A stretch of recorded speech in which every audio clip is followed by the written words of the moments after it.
This podcast contains bones, blood, smut, and swear words.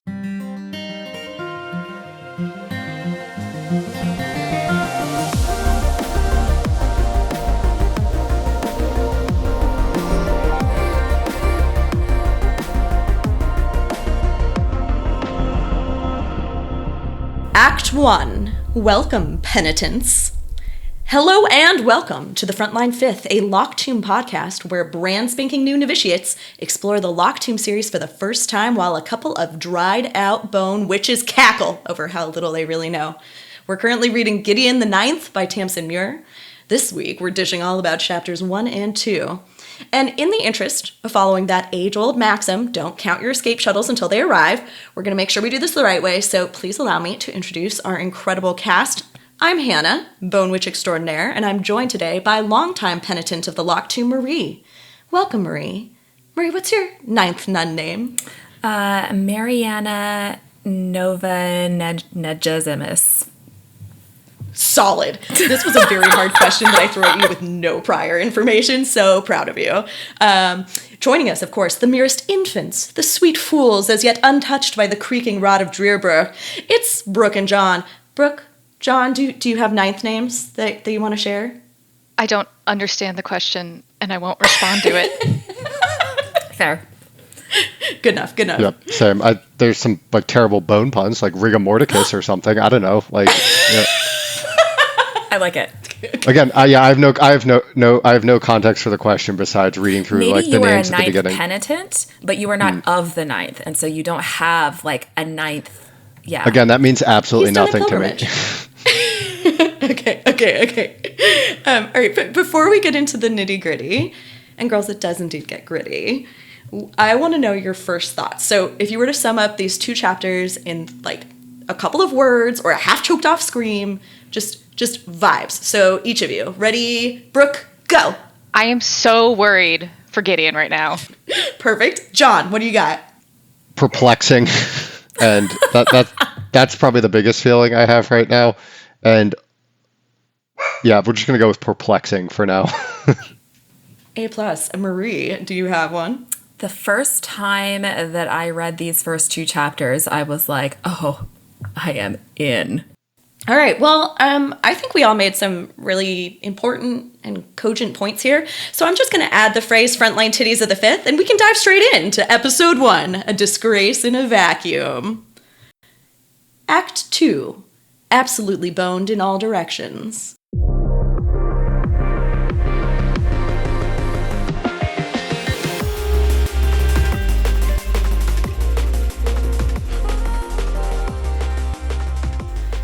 All right, let's get into it. What happens in chapter 1? We open chapter 1 on Gideon's escape attempt from the House of the Ninth, right? She packs up her sword, her shoes, and her dirty magazines and pieces out to the shuttle field where the shuttle's coming to take her away. At this point, what are you thinking? I have so many unanswered questions already, and I think one of the strongest aspects of just the first two chapters is there's no apologies for throwing you into the world immediately, and there's no soft world building, right? It's not it's we're just gonna smack you in the face with so much world building immediately that we're just gonna expect you to be confused for a little bit or not know about these things, and it's gonna pay off immediately. And I mean, we can talk about maybe a little bit farther along where she's just cleaning up the landing field. It's why is she doing that? Oh, immediate payoff, right? And so yeah, it's not spoiler alert, but yeah, No, John, I had a similar reaction, which is I did not enjoy reading the first chapter. I had to read it so many times over because I felt it was contradictory at times. How could something be super dark, but then clearly you can see a lot of stuff? I kept getting all these contradictions. This whole cleaning up of the field, I was so confused. It was why are we doing this? It felt like we were just describing actions without ever ascribing a purpose for it. You get to the second chapter and you start to figure it out. But at the time, I was just going through this going, I'm annoyed. The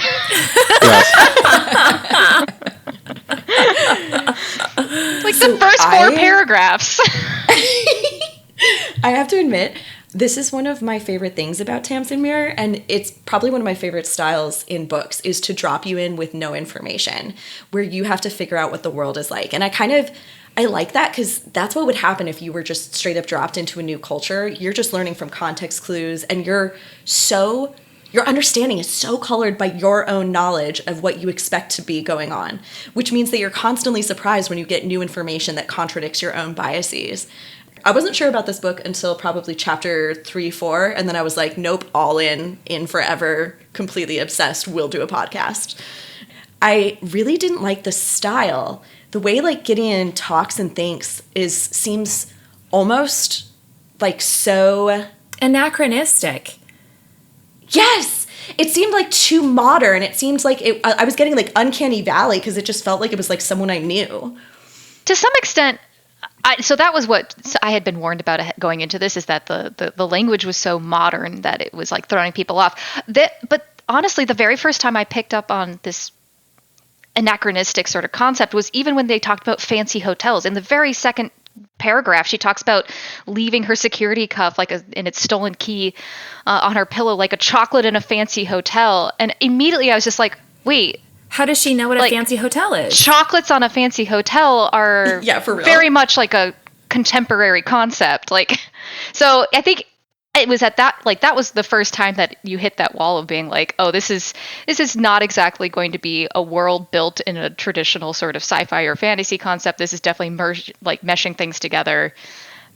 So that when we got to the language, I was less thrown off. I'd already been thrown off 4 times beforehand, so I was that was totally fine. The first sentence tells you what you're into because she gets, like, the things that she's packing is her sword and also her dirty magazines. And you're like, what are we doing here? You're like, and these are equivalent. This is the world we're living in, is big swords and, dirty magazines. Yeah. Which also, Kate, just like a brief aside, because I was thinking about this earlier. I mean, Gideon's gone to all of this trouble, we learn, to try and get a shuttle to come and take her away. It's like a whole back channel thing.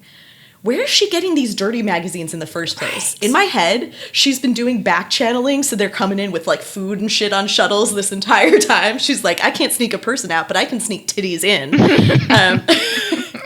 But also, like, it has to be like, you have to be fine with missing some of what's going on, because even Harrow later on like mentions Gideon's magazines, so it's like they know that she's ordering her, like, because she says like, some of your magazines are very nasty, right?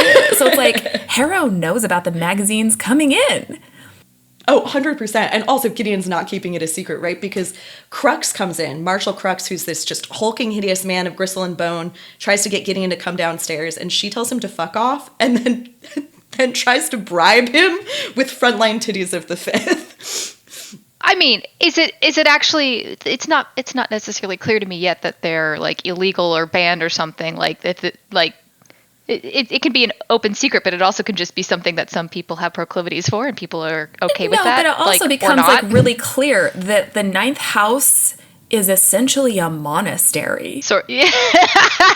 they start in the opposite direction and then start to build that construct. So yeah. I was suspicious because I think the 9th house is the only one at the beginning that has nuns mentioned, right? Like one of the members is a nun. Yep. I was like, oh.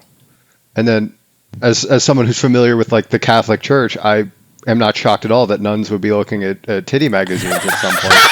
So, like, it's actually less surprising, honestly. But no, what I was going to say, reading the first like chapter and the second chapter, is it was like a hyperbolic time chamber of like white guy introspection, basically. Like I read through. So I reread it twice. The first time, and this might have just been colored by the cover art, because I was like, I looked up the book when you guys introduced it to me, and I saw there were like so many positive reviews from like so many famous people. Like I've read a bunch of like V.E. Schwab's books, like I've read like Darker Shades of Magic and like some other things, and like, nothing but really great things to say. And then like the quote on the cover just seems so reductionist, and like there are so many nice things to say about the book, and it's just like, nope, we're just gonna like describe it in a sentence, as opposed to like, like these like 100 influential people all say that this is an incredible book and you should read it. And then like you go through and it's just like, oh, this is similar to what you guys were saying, the writing is superb, but also edgy. And I think there's just like a part of me as like a white guy who grew up like on like the early internet where it's like edginess is just like so cringy to me that like no matter what you can do, like this is exceptionally well written edginess, and it's not even like true edginess, and it just like it made me hate it at like a core level, like in my bones, haha. Like it just there was like I read it the first time, I was like, oh, I'm going to hate this book, and then I reread it, and I was like, oh, this is actually really interesting. Like this is a really interesting like melding together of styles and flavors and everything else, and it was like, oh, like I was just because it was expecting it to be sci-fi, I was expecting it to be this way, and because it was necromancy, I was expecting it to be this way, and because she had a sword, I was expecting it to be this way, and I hated that like everything didn't fit into the little box, all wrapped in like a giant cringy bundle of just like, haha, like old as balls and like, you know, titties and like that type of thing. I was like, I'm gonna hate this book, and then when I reread it, I was like, oh no, this is actually really well done, and like a nice like, this is like a smoothie, not like a shit sandwich, like right. Like, anyway, that was my journey reading the first two chapters 2 or 3 times. It was like it slowly got better, and now I'm more excited. Yeah, this is absolutely fascinating. And considering, I don't know if this is a warning I should give or not. I feel like Tamsin Muir is a meme lord. I'm so excited. Good. Because when I reread it, and I have avoided spoilers like the plague, I knew absolutely nothing about this book prior to it, minus the fact that, again, you guys liked it, and my wife had read it, among other things. But like when I was like, oh, why did they put that quote on the cover? So I started looking for like what other people said about it. I came up with all these other quotes. And then the one other thing that stuck out was like everyone just mentioned this, was just like there's going to be a lot of like internet jokes and memes in here that are just like sprinkled throughout. And I was like, oh, this is going to be great. I'm going to get all of these because I was a white guy on the internet. So this is going to be great. So I'm again very excited. I am very excited for your experience of this too. I want to know both of your initial reactions to learning why we titled this podcast Frontline Fifth. I initially didn't actually know the name of the book. And so when Hannah sent out some material for Frontline Fifth, I assumed maybe that might be the name of the book, and I Googled it to go and find the book to download it. And I didn't get the book. I did not expect so much titty content. Honest to God, I didn't Google it at all, and now I am, and this is okay. I was so confused. How did you guys choose it? We went through a lot of things. It's like something funny that isn't a spoiler because you get to it in the first chapter. God, I imagine that like the fifth is actually going to be hilarious to learn about as people who would be showing their titties. That was sort of the idea I got looking back at it. The Heart of the Emperor, the fifth, it says, for tradition and debts to the dead. So that's what I have to go off of. And I was just like, oh, these are maybe not the people you'd expect to be flashing their boobies. That would be like the seventh house, maybe. You know, Marie and I are not going to tell you, even though it's everything that I want right now is to spoil it so badly. All right, let's keep going with the chapter. So we've talked about like how weird the style is, but all of the characters who are coming up really give me at least kind of like medievally deep fantasy vibes, right? There's Marshal Crux, there's Captain Iglamine, who is sort of a mentor to Gideon, and clearly is a captain, is some sort of like military person. And one of the first things we actually learn about Gideon is that she is trying to run away to join the cohort. I mean, we don't know anything about the cohort from this, but I feel like the implication is that she is off to join the military in some meaningful way, right? Mm-hmm. Yep. When she's talking to Crux and when she's talking to Iglamine, both times the lady comes up, the lady of Drearburgh. Mm-hmm. And I want to know, like, what you were... And Gideon gets, like, real sassy about it. You know, your lady can go straight to hell. So, like, what are you picturing from the lady of Drearburgh at this point? Well, so we have one other clue about the lady, which is coming from the people, which is we know that there's the lady of Drearburgh, and then we are introduced to her mother, her father. That's like exactly as it's written, is with the pronouns. And so you're kind of left to assume that those are the lady's mother and father. So like, I'm not thinking of like some like old dowager figure. Yeah. Like I genuinely was, and they end up talking about her as well, even in the later bit of the book is, or in chapter 1 even, that she is of age with her, right? And so like throughout this chapter, you're building an image quite quickly of somebody who is young and of her age and something of a rival. See, and that's just because you're way too smart. Like, I was reading this, I'm imagining just some, like, old stony witch, you know, who controls everything and puppets all of these people. I've played way too much World of Warcraft, so, like, I had, like, a literal, like, when they were like, oh, Lady Drearburgh, I was like, oh, okay, I have the exact picture. I could, like, pull it up for you, but, like, I had a literal character in mind from World of Warcraft. I was like, oh, this is probably what this person looks like. And now I'm trying to figure out if when this book was released versus when this World of Warcraft expansion was released, that like has some of these like definitely like necromancer vibes that have like similar names. So it's interesting. As Brooke points out, right, we learn that Harrow's kind of age with Gideon. And part of the way we learn that is that you get this sort of extended flashback about Gideon's past, which is, to quote the book, obviously mysterious as hell. My summary chapter is, there's a lot of missing information in this chapter. Mystery!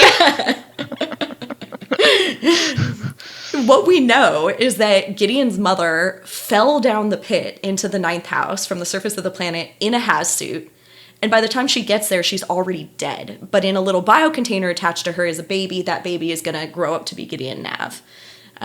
The nuns of the 9th try to call back her spirit, but they only get one word out of her, Gideon, Gideon, Gideon, and that's where Gideon's ultimate name comes from, right?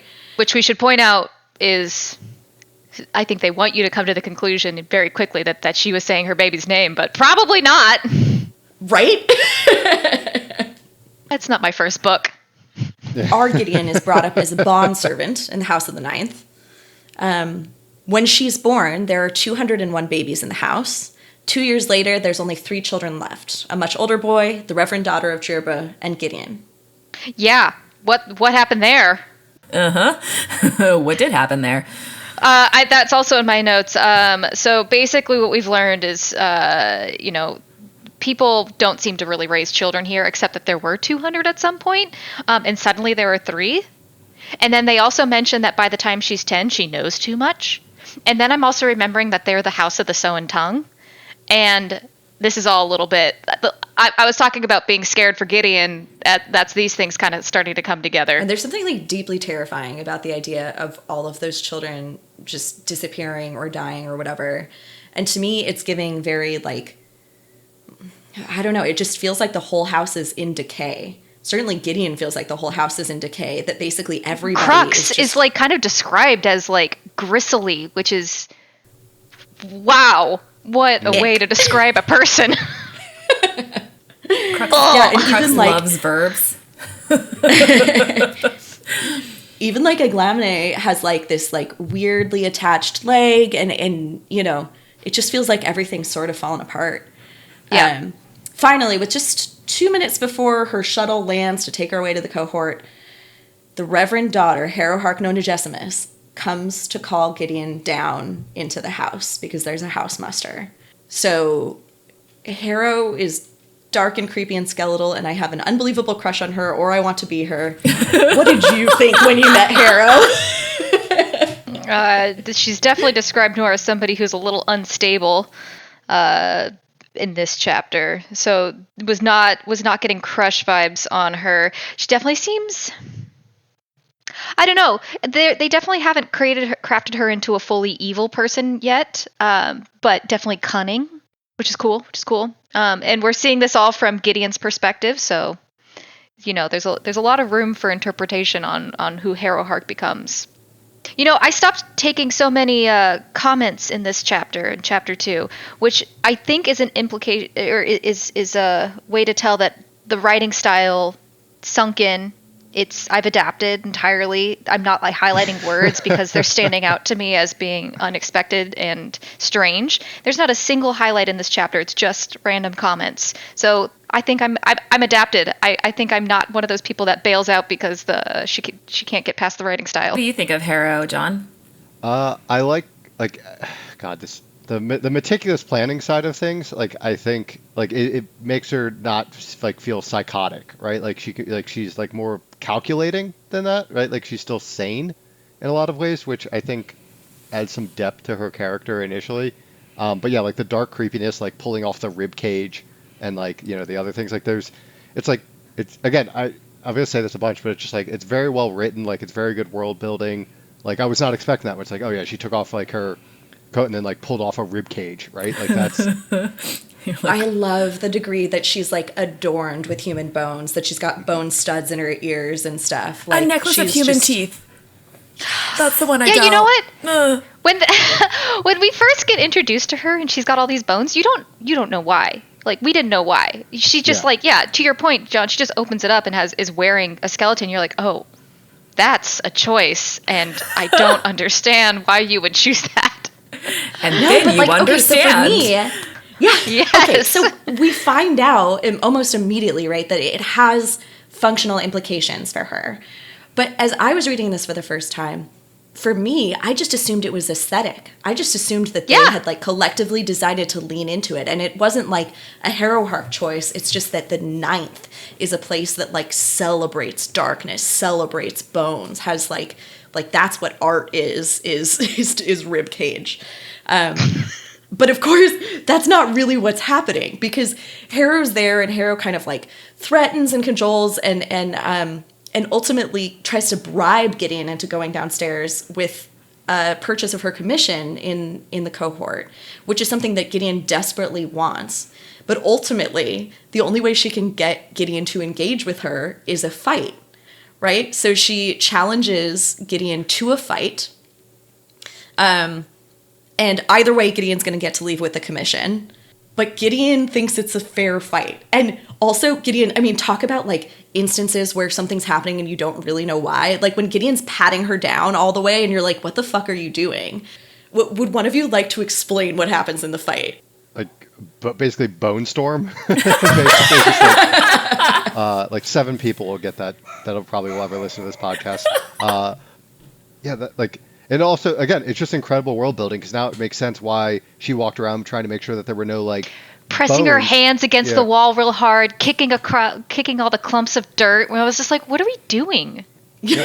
It feels like there's a purpose, but you're not actually giving me any reason to think that, other than like the adjectives and adverbs on the way you're doing things in this chapter. It was driving me nuts. I was like, all this feels like for a purpose, but you've given me nothing. And it didn't even feel like it was set up in a way that was going to be explained. It just felt like ambling around.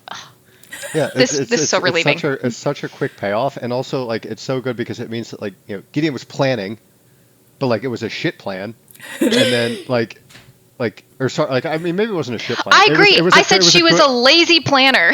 Yeah, she prepared for something, but didn't prepare all the way, and then like the better planning from Harrow just shows up and just buries her in a giant mountain of bones, basically, right? Like yeah. And also it's very interesting to me because like I would think skeletons aren't that like they're just skeletons, right? Like you can a sword should be able to just go through the skeletons, but then also like how do you kill skeletons with a sword? Like you can't stab them; they don't bleed. Like so it's just you literally have to bash them apart. Yes, and if you are getting, I think this is where she uses the phrase "gang bang to death by skeletons." By skeletons, yeah. But that it just is seems like poor planning. they're Bring everywhere. your sword to fight skeletons. Like if you're worried about it, why you bring a mace? Like I don't know. Like maybe this is just me, but like that's just poor planning. Fair point. Swords don't work on skeletons. I love this. I love both that skeletons can be like reanimated and used in this way, but I also love they make it clear that Harrow has a particular talent for expanding for scale, that like with a little piece of bone she can kind of pull it into a whole skeleton. Yeah, what does that mean? Is that something that's going to be revealed to me later down the line? Because I was under the impression you do need a complete set of bones, or at least some subset, in order to create something that at least is functional with movement. Right. But clearly Harrow doesn't. Like that some part of the necromancy allows you to kind of use what's in a bone and expand on it, at least for Harrow. But it costs her, right? She's like blood. She's like blood sweat, right? She's just like leaking blood out of her nose and eyes and shit. I don't remember if it was the eyes. In my head, it's the eyes. But it's like, it costs her, but it's worth it. And this fucking cracks me up and is horrifying because Harrow could have just Harrow clearly knew that Gideon was trying to escape, right? Well, and she was Like, planning on letting her leave regardless. Like, all of this is clearly a setup where, like, somebody knows that somebody's going to leave. Somebody says, okay, I'm not going to stop you, but I do have, like, basically a trap to set you to do what I want you to do before you leave. yeah. And then Gideon okay. even is, like, this is not her first rodeo with Harrowhark. Obviously, she was digging her boot into the dirt to see if anybody could have touched it. Apparently a fail sauce, like, whoops. Well, isn't there a line where she was like, "Oh, it's way too hard. Yeah. There's no way anybody would have dug into this." And then Yep. Harrow was like, "Yeah, it was really fucking hard to dig into this." Yeah, it was Right. more exciting than this fight. Harrow's hands are like completely destroyed. I completely love both that Gideon knows Harrow so well, knows to look for this, but that Harrow is like even more crazy beyond Gideon's expectations, and honestly more cruel, because again, she could have stopped Gideon like earlier in the process, but instead what she wanted to do was let Gideon believe she was going to escape and then crush her with the most elaborate planning possible. Like, Yeah. Harrow could have literally just put a padlock on, like, Gideon's cell door, and that would have stopped this entire endeavor. Yeah, a little unhinged. I also love, this is classic Harrow. Gideon asks, like, swear by your mother, it's a fair fight. And Harrow responds, I swear by my mother, I have nothing on me. Yep. Because she doesn't. She's just this sassy little bitch. I love her. Okay. Which is even more of like Crux, because Crux loves Harrow so much. He's like, "Yes, Yeah. it was a fair fight," and you're like, "There's no fucking way that was a fair fight." No, not by a fucking mile. Again, how are you going to fight skeletons with a sword and not that many at once? I love it. I live for it. I think that about does it for chapters 1 and 2. But before we all head off to sweet slumber on a bed of writhing cloisterites, I would love to hear any last thoughts and, more importantly, wild and rampant speculation. What the fuck is happening? Oh my god, I'm going back to this sewn tongue thing. She knows too much. They got to go and like do something to her because they're clearly letting her go out there. But there's going to be there's a catch, and I'm very worried that this catch is painful or otherwise suppressive in ways that are going to be a theme.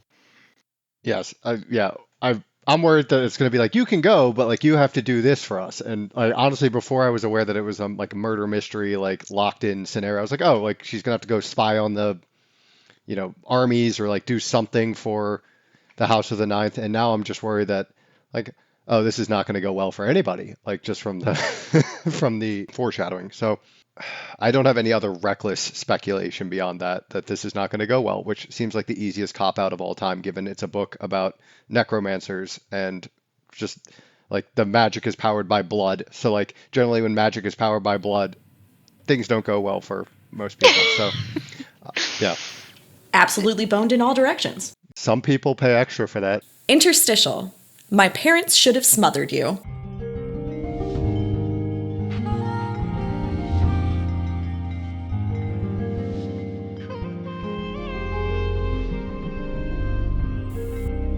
Well, dear listeners, your attention and duty to the House of the Ninth has paid off because it's time for our little game. This week, we're playing First Impressions of the Ninth. That's right, it's a game where we try and understand the complex and otherworldly personages of the Ninth House in terms that even the internet can understand. So, first off, let's do Harrowhark. The first description of Harrowhark, like, was straight up describing a member of Kiss, Kiss the band. She's got the face paint. She's got this like choppy black hair. She's wearing all black clothes. I mean, obviously, the bones go kind of crazy a little bit, but she's got these facial expressions she's constantly sneering or something. Like she's showing a sort of certain level of instability, right? So super Kiss. But then, yeah, you get to that whole blood sweat thing and when she's doing her necromancy thing and it gets a little bit chaotic. I feel like Kiss would sweat blood if they could. If they could, they would go for it. I think that because she's tiny, she's always described as tiny and skinny, and like very dark hair, very dark eyes. Like to me, she's a tinier, skinnier, meaner, less funny version of Jenna Ortega's Wednesday. I think that's perfect. Oh my God. That is like Jenna Ortega Completely in the on band point. Kiss. Yes. but less funny and not, and like really mean. Yeah. Yeah. And I went with like for the mean reason, and I'm sure that Cara Delevingne is not mean in real life, but she those looks so eyebrows. scary. It's the eyebrows. So in my head, she plays Harrow. Although also in my head, she also plays Gideon. So we'll figure that out later. Yeah. Where did you go with this, John? So I honestly, like, just based on the first description when she shows up and she's just like taking off like the bones and like the face, I was like, oh, this is just Lady Gaga. Like that was my like first association. It was just like, oh yeah, like that, like the outfit that was described was like, I'm sure like Lady Gaga wore that to an award ceremony at some point. So like that was my first thought. You know what? Actually, in common between Kiss and Lady Gaga and Harrow are people who can commit to a bit. Like, they're like, we're just going hard for the aesthetic and we are not going to fucking blink. Okay, John, what do you think about Crux? So I felt like he was like Big Filch, basically, from Harry Potter. Ooh, I like that. Like he's just like he's just like a giant blobby Filch from Harry Potter, where he's just like a little bit icky, a little bit like bloated, and like just hates the kids, basically. Like I don't know I don't know how to describe it, but like he just gave off Filch vibes for me. I didn't have a good one. They talk about him almost like he's like some sort of a zombie orc, and then they describe his skin, and I just immediately imagined Deadpool's skin. Okay, so I actually like, I don't know why all of these come together for me, but this is how I picture Crux: is Mitch McConnell's head, but on Jabba the Hutt's body, and then you age the whole thing in a desert for like 1,000 years. Oh. Ew. Right? Oh. I think it works. Okay, let's do Iglamine. So I definitely start out with Angelica Houston, as she is now, because she's like, it's mostly because it's the nose. It's the nose because Iglamine, like the word, it like starts out with like the root for eagle, and she just like has that like aura of just being like, don't fuck with me, you know? So like, if Angelica Houston was ever in an action movie, that is Iglamine. Yeah. I totally feel that in terms of like, it's Angelica Houston with her hair back. So I feel like that's the aesthetic for sure. And for me, the vibe hits more like Viola Davis in The Woman King. I don't know if y'all saw this, but I actually really loved it. But yeah, it's just like a person who has been through some shit and isn't going to take it anymore. And they're trying to lift up the young women around them, but it's not with the like, it's not nice. Like patting on head. And yeah, exactly. It's not cute. It's not adorable. You're not buying them presents. It's like pushing them to their absolute limits so that they also will not have to deal with shit. That's cool. What do you think her prosthetic leg is made of? I mean, okay, so they talk about a bone adept replacing it, right? Yeah. My question is whether that means she's just raw dogging a femur and a tibia. I actually really like that. In my head, it was just like they attach the whole leg, but it's just like at an angle. But like, I really like it better if it's literally just bones. Oh. This is it. In my head, it's more like she's lopsided. Yeah, I have a friend who broke his collarbone like 7 times in 2 years. And his collarbone literally has like an angle now. It like comes to a point in the middle. Probably stop doing whatever he did to break his collarbone 7 times. You try and tell a cyclist that. Okay, John, what do you think about Iglamine?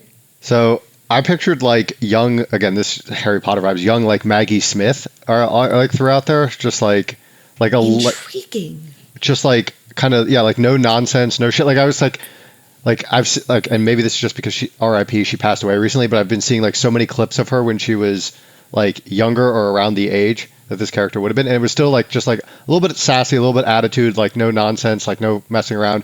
And then like obviously like her as Professor McGonagall, I kind of picture that as well, just with like some rougher edges. McGonagall basically. Meets Moody. Yeah, like. Ooh. Oh, right, because Moody is like definitely missing pieces. Okay, all right. So the last person we're going to do is Gideon, obviously, and I found this one to be the hardest. They don't give you a description of her. Like, the most we get is about her, like, getting dressed in the very first, like, paragraph, and, like, all I got is that she's kind of clean. Like, she washed her face and brushed her teeth. Like, and that doesn't really fit with the rest of the book, which feels quite grungy, and then everybody's wearing, like, thick layers of face paint. I don't know. We have to just trust that she's hot, and I definitely get, like, dark hair vibes from her, but I don't have a lot to work with. Oh, this is terrible. Have we really not gotten a description of her yet? So I can't say anything? I feel like we can spoil her hair color because it's on the front of the cover. Oh, was it red? Yeah. Oh, I was just going to say, I know who's getting the first two calls if they cast this as a movie. It's probably, like, Brie Larson and Zendaya, because that's just who they would probably cast for this. Like, I feel like that those people are going to be like, they're going to call, like, the Marvel superheroes. No, I feel like that's who they would call. It would absolutely. I don't feel like that's actually her, though. Like, I was picturing more of, like some of, like, the Olympic sprinters almost as, like, her build. Yeah. Where, like, they're kind of just, like, jacked. Not jacked, because that's, like, but, like, yeah, I don't see her willowy like Zendaya. Yeah. Yeah, for me, she's like the OG butch lesbian in the best way. She's got, I mean, and that sword, that two-hander has got to be a beast. In my head, that is like, she has the arms for that sword. To me, she's like a redheaded, not quite as big Gwendolyn Christie. And I fully feel this. I feel like Gwendolyn Christie could perfectly play her and fits in my head version of her, except that Gwendolyn Christie and Brienne of Tarth just seem like they have so much honor. And I feel like Gideon is like the anti-honor. To me, she's got like Bianca Del Rio like sass, just permanently throwing out insults. Who's in Brooklyn Nine-Nine? Rosa? Yeah, that would work. Yeah. Okay. So, all right. Finally, our last thing, more broadly, what are your like impressions, your internet impressions of the Ninth House aesthetic? Like, it feels like steampunk necromancy almost, where it's just like there's oil everywhere and like stuff is like stuck to the walls and it's just like it's just dripping, right? Like, John, I just get like I am so also attached to like the greasy dark, the oily rock. I came to the conclusion that this is somewhere that Gollum would be living. 100%. From the like environmental surroundings, and then there's all these people with their precious lady. Like, I wouldn't want to live here. No, not at all. Steampunk necromancy is it 100%, because in my mind it's like you took like that bone church, like the whatever ossuary or ossuary, that's what the word is, ossuary in the Czech Republic, that's just like that cathedral made of bones. You took that, but you put it inside a crumbling industrial warehouse that is freezing and not lighted and hasn't like been doing any upkeep for like 200 years. I like don't get super like warehouse vibes. I get like this is like a dirt pit, a rock dirt pit, and then there's just like rusty shit in it. But like I actually didn't get the steampunk vibe. Like, I didn't get the idea that we were living in like obviously we are. They're like pumping an atmosphere, right? Like, to some extent. I think it's like you're stuck because you're living in a pit, but you have machinery, and it's like the stairways are not like rock stairways. It's like metal. Like, in my mind, they're like those metal, like industrial stairways and like balconies and stuff. That's why, for me, it's got this like dark academia vibe. Like, somebody at some point early on created this like beautiful aesthetic of the bones and the blackness and the robes and the like, it's got this, and then they forgot about it. There was like a huge flood, everything rotted to shit, and everybody left. So it's just like the dregs of something that had meaning and like beauty and aesthetic, and now it is just kind of crumbling, and the rats are everywhere. Although I'm sure they don't have rats. There's no way they have meat to eat. I was going to say, like, the Capuchin crypts in Rome. We saw those on our honeymoon at Hannah's recommendation. And, like, that's basically what I pictured, with just, like, some, like, oily, dripping craziness. Like like basically a mine shaft and the Capuchin crypts like put Oh together my with like the God. machinery. Yeah. If you haven't seen it, it's really cool. No, I'm Googling it. Wow. Yeah. So I Yeah. thought it was one of the most beautiful places I've ever been. And actually, this will mean literally nothing to you until we get to Harrow, but that's how I picture the Mithraeum, is as the Capuchin crypts. So it's wild. We'll have to come back to it. All right, well, that's about it for this week's little game. In future episodes, our Ninth House newbies are going to bless us with some rampant speculation about the state of the affairs in the world of the Locked Tomb. But this week, we're going to cut them some slack because they literally just got beat to shit by a dozen skeletons, and that was after checking out their entire recording room. So instead, we're headed straight into the spoiler section. Marie, after you. Thanks. This portion of the podcast is 98% spoilers and like 2% snickering. Seriously, we will spoil anything and everything in the series up through Nona the Ninth. If that's not what you want, turn back now.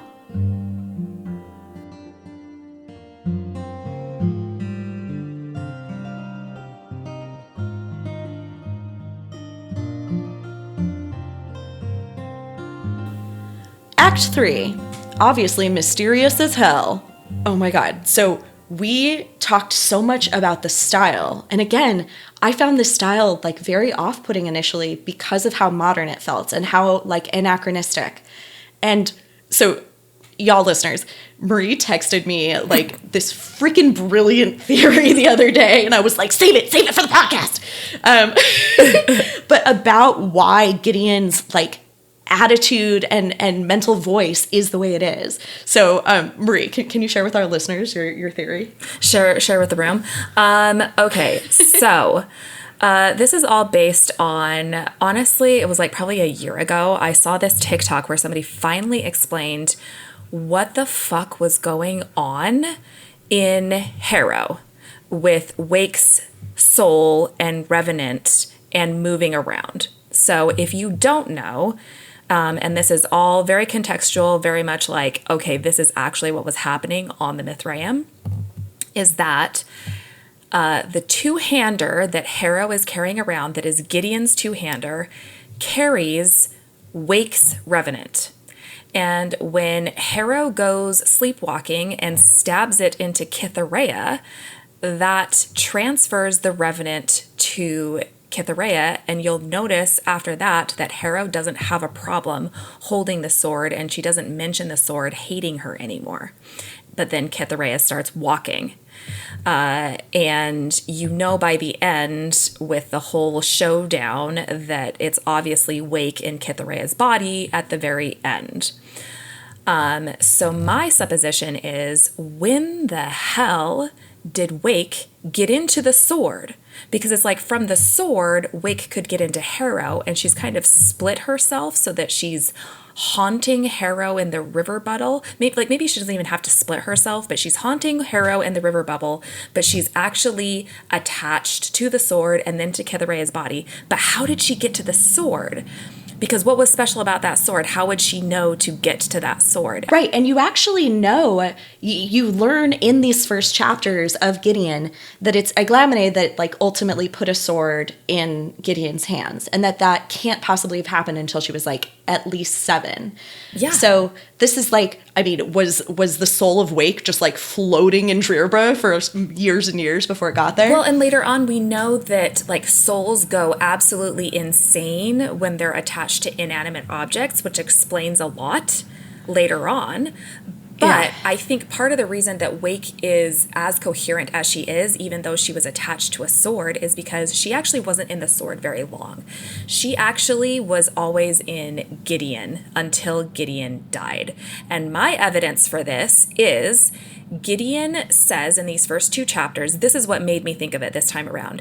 Gideon says in those chapters that she started trying to escape at 4 years old.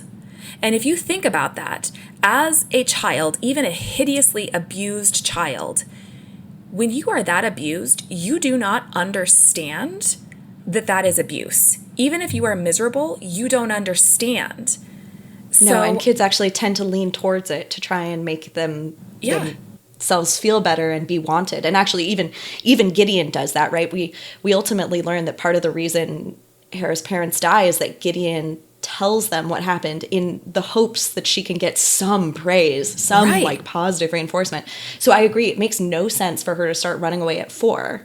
Like, and that's before she would even know anything about what's going on other than a sense of people disliking her or being, because there was not even necessarily that she was necessarily abused. It was just that nobody loved her and nobody liked her and she was completely neglected. And so it makes sense if Gideon was always holding Wake's revenant, which is like what, and that's why it was so hard for the nuns to try and pull Wake back, because she was already attached to something else. Like it said, like her spirit like took off like running as soon as she was dead, because her spirit knew exactly what it was like. It's like, I got a purpose and I'm going to stay attached. So I think Wake attached to the baby immediately, and that also explains why Gideon knows such anachronistic shit, because she essentially talks like somebody from Blood of Eden. I fucking live for this so hard, because we literally know, I mean, is Wake pre-resurrection? I think she is. We don't know that, I don't think. I guess it's possible it's like just cultural that's retained from the world that's pre-resurrection. But either way, like, it cracked me the fuck up. I was trying so hard to keep a straight face because Brooke clocked this. Yeah. Brooke was like, how does she know about hotels and little like mints on the pillow in a fancy hotel? And I'm sitting there being like, she may not, maybe Wake knows. Like, yeah. So that is my theory of what happens to Wake's soul. I think it's also possible that Harrow tried to put pieces of Gideon in the sword as well in order to, like, as a failsafe to make sure that she couldn't completely consume Gideon. And that's why she was so obsessive about the sword and having to take care of the sword. It wasn't just that it was a keepsake of Gideon. It was that it actually was part of Gideon, or that she had anchored Gideon to the sword. Yeah, absolutely. This makes sense that she would make an effort to tether it, that it wasn't just trying to make sure that she wouldn't like eat Gideon's soul, but also that there actually was exactly like there was like a tethering mechanism. And that explains both why she's obsessed with the sword and has such rituals around the sword, and also why in her very first letter to herself she's like, you suck ass at spirit magic, please get better at spirit magic. You like, have to we tried this, I need out. you to work harder. This is my biggest thing on these rereads. I am a person who despite the fact, this will come out inevitably over the course of the podcast, 3 of the 4 of us are scientists. So in theory, people always think scientists think very like clinically and very small ideas. And I can do that. I do Easter eggs, but I also am a person who mostly operates on big picture vibes, in terms of how I live my life. And reading these books the first time, I really took for granted the vibes. And one of the things that rereading these books is doing for me is in these books, everything is real. You actually should take it at fucking face value. You don't dismiss it as like, oh, maybe this is like Tamsin Muir did a bad job writing this when she put the hotel pillow, because that's not something Gideon could know. No, that is something Gideon knows, and it is deliberate and it is true every single time. Like everything that is happening, and so the best example of this is in the bubble in the river, right? That like Harrow is experiencing what happens at Canaan House, but you as the reader know it's all wrong. And it's really easy to be like dismissive and say, oh, this is all in her head. It's imaginary. It's not imaginary. It is happening. Yeah. But it's happening on a different plane of existence, right? But it is happening. So I'm trying to get a lot better at that. And I think, and it's, for example, things like she started to run away at age 4. You can dismiss that as like Gideon hyperbolic. She's exaggerating her escape attempts. Or you can say, no, she literally started escape attempts when she was 4, which makes sense in the context of a different adult soul being attached to her. Yeah. So so I'm gonna ask you to try and keep me honest about this, because I feel like I have a tendency to just brush it off or to assume that the author didn't do it on purpose. But like this witch, she does things on purpose. She's planting shit permanently and indefinitely. I have 3 more instances, or I guess they're 2, but they're 3 more lines of things like this, of Tamsin planting things. So one of them is, here, I gotta find it in the book. It's like when Gideon and Harrow are arguing, And it says, Harrow says, "You threaten my house, you disrespect my retainers, you lie and cheat and sneak and steal. You know full well what you've done, and you know that you are a disgusting little cuckoo." And Gideon Which says... also I fucking love as an insult. Disgusting little cuckoo. Mwah. Okay. And Gideon follows up with a typical Gideon line, which is, "I hate it when you act like a butt-touched nun." But it does say... said Gideon, who was only honestly sorry for one of the things in that lineup. And the one thing that she's sorry for is, you know what you've done. And it was going to talk to Harrow's parents. Because she blames herself for the suicides of Peliamena and Priamhark, right? Yeah. Which is tragic. Like, I mean, they both do. They're both so fucked up. Such broken children. Like, so sad that the first huge portion of their life is spent in deliberate opposition because it's the only way that they can notice one another, that they can count on one another's attention, is that they will always be fighting. It's like the only source of foundational... Like, that's the only relationship they have, right?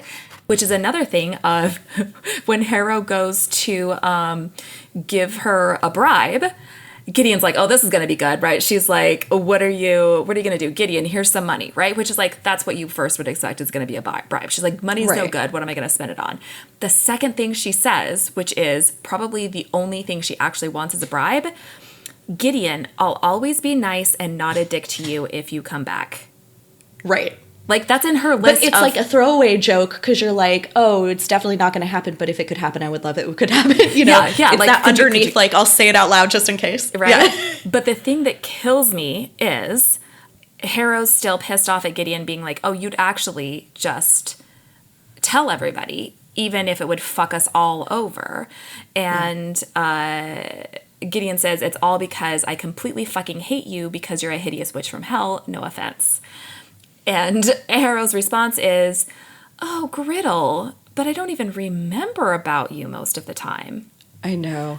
And but then this later, is so later in that chapter, Gideon says, "I gave her my whole life." Yeah. And that is fucking Harrow. That is the book of Harrow.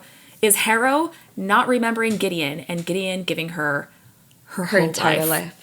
Yeah, her entire life and her death, right? It's literally start to finish. It's completely fascinating. And also, when Harrow says, "But Griddle, I don't even remember about you most of the time," for me, that's incredibly deliberate because I do think that Harrow does understand cruelty. And the reason Harrow understands cruelty is because of how much pain she feels and how much shame she feels. So she knows how to give it to other people. There's some things in here that are, I mean, I guess it is dropping you into a world without a lot of knowledge, but there's some things that are quite explicit in this chapter where, for instance, Harrow signs her mother's name, right? Mm-hmm. Which is like, and Gideon's like, "You signed your mother's name," and Harrow's like, "Yeah, dude, that would give away the whole game, you dumb fuck."